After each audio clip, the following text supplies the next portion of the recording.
და არც და ის მუზეუმი. და დიდი გრანდიოზული ღონისძიება იყო მაშინა.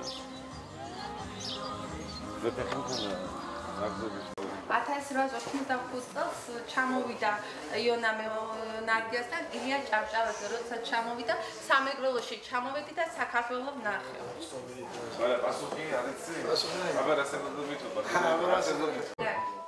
საბძალით. საბეშტილებელი სიგი. მომუშნო დროს გავს რომ მას მომავალი თაობები კიდევ უფრო დააფასებენ.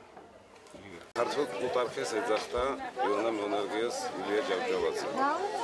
ძალიან ბევრი ნარკვევები დაგვიგო აკაკიზე, ილიაზე, ბარათაშვილზე, გრიგორ ობაქიძეზე და ასე შემდეგ. ძალიან ახლო ურთიერთობა ჰქონდა ნობელის პრემიის ლაურეატ ვიხერებთან, რომელიც 3 წლის განმავლობაში ამ ლამაზ ოფიცში ცხოვრობდა იონასთან ერთად და საფუძველი დაედო ვეფხისტყაოსნის ფრანგულ თარგმანს.